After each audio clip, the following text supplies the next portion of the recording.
Yeah, hi everyone. So I wanted to do a quick video talking about the political situation in East Africa. I'm currently 30 years old. I was born in the East African country known as Eritrea, which is not necessarily the most famous country.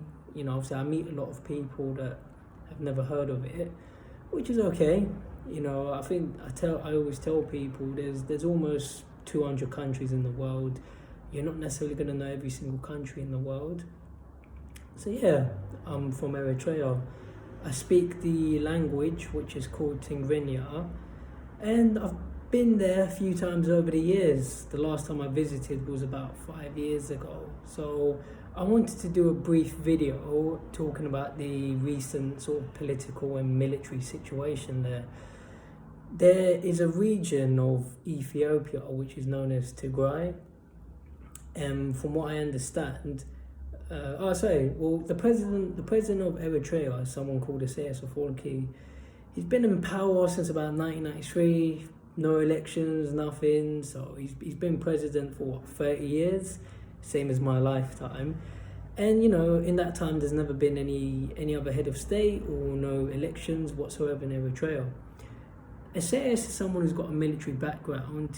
He led the 30-year war against Ethiopia, and I think the war was from 1961 to 1991. I was born in 1990, and basically, Isaias is about 70 or 80 years old now, and he's obviously been president for a long time. And he does have a sort of history of animosity with Tigray. He doesn't really like Tigray. The ruling party in Tigray, they're called the TPLF political party. And basically, what happened in November is that they say Tigray or the TPLF, they're saying that they launched a military attack on the Ethiopian National Army. I don't know if they genuinely did or if it was just used as an excuse. But basically, Abiy Ahmed, who was the Prime Minister of Ethiopia, then launched a war against Tigray. So, you've launched a war against your own people, civil war. That was November, so it's been raging on for a few months.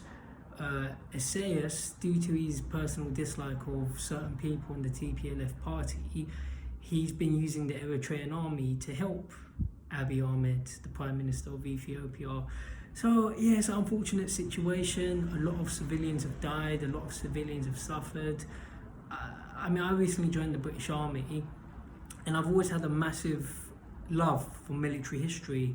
I don't see anything wrong with soldiers or war. Like, if you want to fight each other, fight each other. But then the problem is when civilians die. I've got a problem with that. And but it's the same with soldiers. You get a lot of soldiers that die for wars which they don't really understand or which they may not necessarily believe in, but you're just following orders. That's what the Nazis said. We were just following orders. So it's an unfortunate situation. Now they're saying that they're trying to have a ceasefire. We'll see how long that lasts.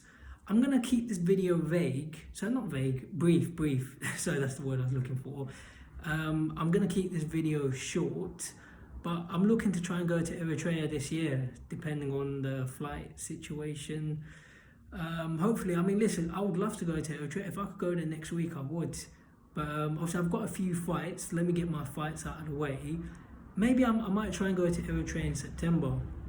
And then once I go there, I can talk to some of the politicians. And as an Eritrean boxer, if I make a name for myself here in London, when I go there, I'll be given more access. I'll be given more opportunities to talk to people. So I can, I know bits and pieces of what's going on over there, but I'm a very objective person. Obviously, you've got to question the source of information, because obviously most people in life, like 99.99999% of people lie, especially to benefit themselves. So, but it's just this unfortunate situation going on, and let's see what happens. I think TPLF were doing very badly at first, but now it looks as if they've actually started winning, which I'm shocked, but good for them. It seems that they won a recent battle against Abiy Ahmed and Isaias Afewerki. So listen, good for them. But yeah, I would really love to go out there and cut. Like, forget boxing. Like, boxing is, I enjoy boxing. I don't mind doing it. But in terms of interviewing some of these boring fighters like Shannon Courtney and Conor Ben, I'd rather go talk to military people. I'd rather go to a war zone. Like, to me, that's more interesting. You know, that's something I'd love to do. But you know, interviewing boring fighters, like, hey champ, how's training going, champ? Who are you gonna fight? Well, I don't. It's not that interesting. You know, I'd rather do other stuff. I'd rather get into politics. I'd rather interview politicians. I'd rather interview people that have been in war zones. People that, you know, some of these stories I've been hearing about women in Ethiopia, women in Tigray getting gang raped. That's disgusting. That's pure evil. I'm completely against that. But I'd love to go there and I'd love to interview these women and give them a story, give them a voice. You know, that's stuff that I'd find interesting. But most of all, the last thing I'll say, you know, I would love to interview Isaias Afewerki, the president. I'd love to interview Abiy Ahmed, the Prime Minister of Ethiopia. I mean, I'm not delusional. I mean, it is realistic to interview them. It just depends once I become famous enough as an Eritrean athlete, like if I was to get to sort of Tiffany Haddish or Nipsey Hussle level of fame, you know, I mean, I could definitely meet Isaias, and you know, but anyway, let me just leave it there for now. So thanks for watching. Take care.